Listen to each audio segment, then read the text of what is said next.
Imagine this. You're on a beautiful mountain hike. The sun is shining, the birds are singing, and then you take a wrong turn. Suddenly, you're lost. Your phone is dead, your gear is gone, and you have nothing but the clothes on your back. What do? Don't panic.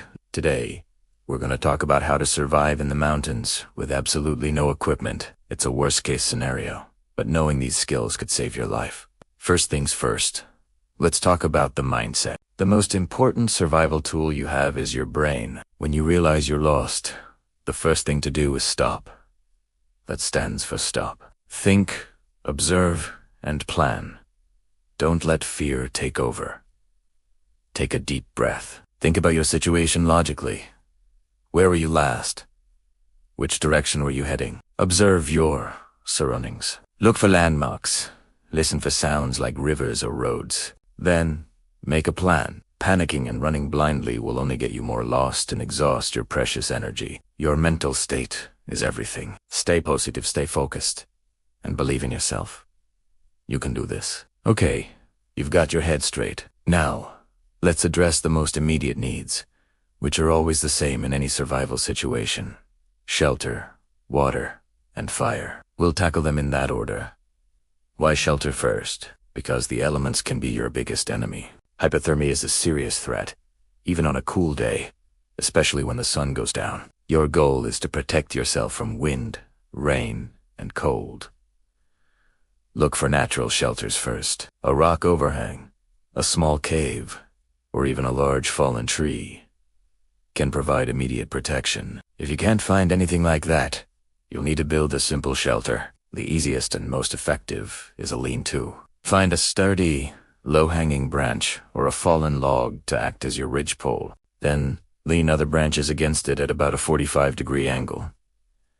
Pack them closely together. After you have the frame, start weaving smaller branches, leaves, and moss through the gaps. Pile on as much debris as you can find: leaves, pine needles, dirt.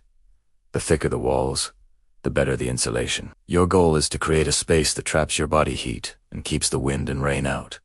Make it just big enough for you to lie down in. A smaller space is easier to warm up with your own body heat. Now, for water. You can survive 4 weeks without food, but only a few days without water. Dehydration can set in quickly, affecting your judgment and energy levels. But be careful, not all water is safe to drink. The clearest mountain stream can be full of nasty bacteria and parasites that will make you very sick. Your best sources for water are springs coming directly out of the ground, or collecting rainwater or morning dew. If you find a stream, look for fast-moving water, as it's generally cleaner than stagnant pools. But how do you make it safe to drink without a pot or filter? The gold standard is boiling, but without a container. That's tricky. One method is to find a rock with a natural bowl-like depression. Fill it with water. Then, find other non-porous rocks. Heat them in a fire until they are scorching hot, and use a stick to drop them into the water-filled rock bowl. The hot rocks will transfer their heat to the water and bring it to a boil. Keep adding hot rocks until the water has been at a rolling boil for at least a minute. It's a lot of work, but it's a lifesaver. If you can't make a fire, you can try to create a solar still, but that's a more advanced technique. Your immediate priority is finding a source and having a plan to purify it. Next up, fire. Fire is a game. It provides warmth, purifies water, cooks food, keeps predators away, and is a huge psychological boost. But making fire without matches or a lighter is one of the toughest survival skills.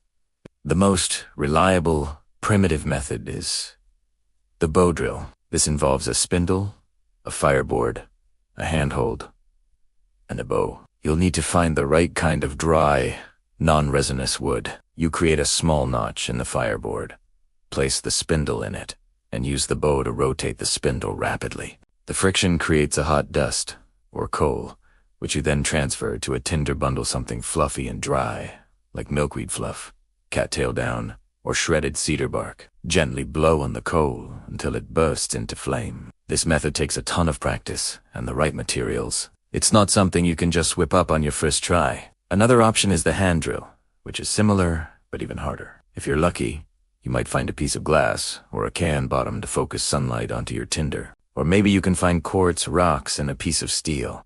like from a belt buckle, to create a spark. Always be on the lookout for materials that could help you make fire. Collect dry tinder and kindling whenever you see it, even before you need it. A pocket full of dry pine needles is worth its weight in gold. Now that we have the big three: shelter, water, fire, let's talk about getting found. While it's important to be self-reliant, your ultimate goal is rescue. The best strategy is usually to stay put, especially if you told someone where you were going. Rescuers will start their search from your last known point. If you move, you become a moving target, which is much harder to find. Make yourself visible. Create signals. The universal distress signal is a set of three. 3 fires in a triangle, 3 large piles of rocks, 3 loud whistles or shouts. During the day, you can use a mirror, a shiny piece of metal, or even a credit card to flash at passing aircraft. At night, your fire is your best signal. If you hear a helicopter or plane, make sure your fire is producing a lot of smoke during the day by adding green leaves and a bright flame at night. You can also lay out large signals on the ground in an open area, a big SOS or an X, made from contrasting materials like dark logs on a light-colored clearing can be seen from the air. Let's briefly touch on food. As I mentioned, food is the lowest priority. Your body has reserves it can use. Don't waste precious energy hunting for large animals. Instead, focus on small, easy-to-catch food sources. Insects like grasshoppers, crickets, and ants are packed with protein. Just be sure to cook them first. Some plants are edible, but this is where you need to be extremely careful. Many edible plants have poisonous look. The rule is simple. If you are not 100% positive what a plant is, do not eat Italiano. It's not worth the risk of getting sick. Foraging for food should only be considered if you are absolutely certain about what you are eating and you expect to be out there for a long time. Your energy is better spent improving your shelter, gathering firewood, and maintaining your signals. So let's recap the key principles. First, stay calm and use the stop method. Your mind is your best tool. Second, prioritize your needs. Shelter to protect you from the elements, then water to stay hydrated, and fire for all of its incredible benefits. Third, stay put and signal for help. Make yourself as big and loud as possible so rescuers can find you. Remember that these skills take practice. You can't just watch a video and become a survival expert. I highly recommend taking a wilderness survival course or even just practicing some of these skills, like building a shelter or trying to make a fire in a safe and controlled environment. Being prepared doesn't just mean having gear, it means having knowledge. The more you know, the less you need to carry. Hopefully, you'll never have to use any of this information.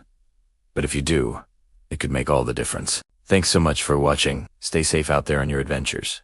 And if you found this video helpful, please give it a thumbs up and subscribe for more content. See you next time.